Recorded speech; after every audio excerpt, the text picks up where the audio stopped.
Hi everyone, it's Daisy here again. Super excited to be reading to you all another story for our Storytime series. So today we're going to be reading Pinocchio. I'm super excited. I love this story and I hope you love it just as much. Also, happy Friday. We love Fridays. Fridays are amazing, so I hope you're having a great day so far. And also, I hope you have an amazing weekend with your family and loved ones. Remember to stay indoors, stay safe, get some sun, get some air, and yeah, hopefully we get to see each other soon in person and continue to take care. So stay tuned. Today we're going to be reading Pinocchio. Long ago, a poor old craftsman named Geppetto spent his days creating splendid wooden dolls and puppets. The old man's greatest joy, besides his dog Trooper, was the shining eyes and excited laughter of the children who played with his toys. He was happy with work and with life, but he did have one secret wish, that someday he would be father to a real boy. A blue-winged fairy wanted to reward Geppetto for his good heart. She waved her magic wand as he carved a figure from a piece of fresh, soft pine wood. The little puppet seemed to come alive and wiggle in his hands. "You are the finest puppet I have ever made," Geppetto marveled when he finished. "I will call you Pinocchio. Now, hold still so I can paint you, dear boy." As soon as the old carver finished, Pinocchio jumped up and scampered around the room. Eager to see the whole world, the careless little puppet ran out of the door and into the village square. Such a wonderful place. Shops, vendors of fruit, bread, and sausages. He darted through the crowd, looking at every stall and in every window. Geppetto and Trooper ran after Pinocchio, thinking he might get into mischief. To be sure, he did.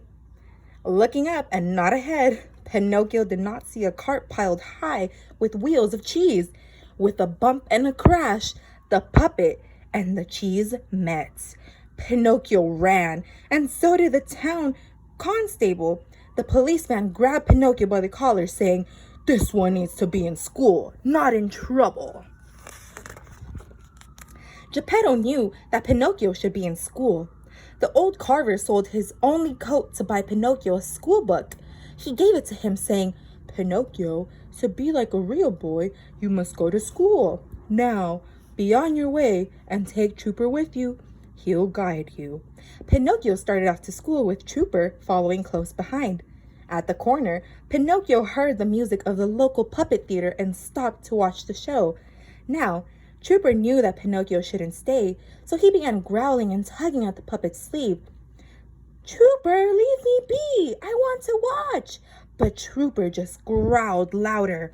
The noise interrupted the show, and Signor Grumbolo, the puppet master, became very angry. He shouted at Pinocchio and Trooper and chased them away. Pinocchio and Trooper went on their way. At the next turn, they met a sly fox. When the fox heard that Pinocchio was on his way to school, he shook his head and laughed. "Oh, no, my friend. That is not for you. Real boys don't want school.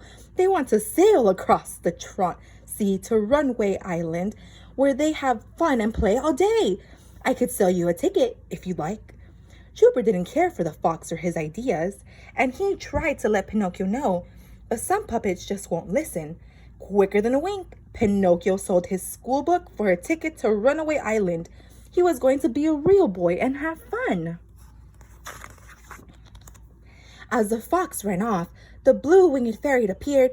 "Pinocchio, why aren't you going to school?" she asked. "Oh, but I am. I was just helping that fellow find his way to town." And with that big lie, Pinocchio's nose began to grow longer and longer until a butterfly flew down and perched on it. Pinocchio began to cry. He promised to be a good boy and go straight to school. The fairy forgave him, and with the sweep of her wand, he got his old nose back. When Pinocchio arrived at school, he met Wiggly, a boy who was leaving for Runaway Island. Not thinking about Geppetto or the blue-winged fairy and not listening to Trooper, Pinocchio went along. At first, Runaway Island seemed wonderful. It was all carnivals and sweets and bicycles, and no one telling you what to do. Pinocchio and Wiggly played all day. Trooper stayed close by, but would have nothing to do with the fun. They stopped by a lake to rest, and as Pinocchio dipped his hand into the water for a drink, he saw his reflection. Heavens! He had grown long ears and a tail like a donkey. He turned to Wiggly and saw that it was happening to him too, and to all the other boys on the island. Pinocchio cried out, "Oh, help! Somebody help me!" Once again, the blue-winged fairy appeared. "Foolish puppet," she said, wagging her finger at him. "Lose those donkey ways and go find your poor father who weeps for you." With a wave of her hand, the fairy made the donkey ears and tail disappear. She sent Pinocchio down to the seashore where he could see Geppetto far out to sea in a small boat. As any father would do, the old man was searching tirelessly for his lost son. Pinocchio called out to him, and the water began to churn and foam terribly. From the depths of the sea, a huge wave rolled up, and on that wave rode a giant dogfish that swallowed up Geppetto, boat and all. Thinking only of his father, Pinocchio jumped into the water, swam out to the dogfish, and jumped down his throat without even blinking.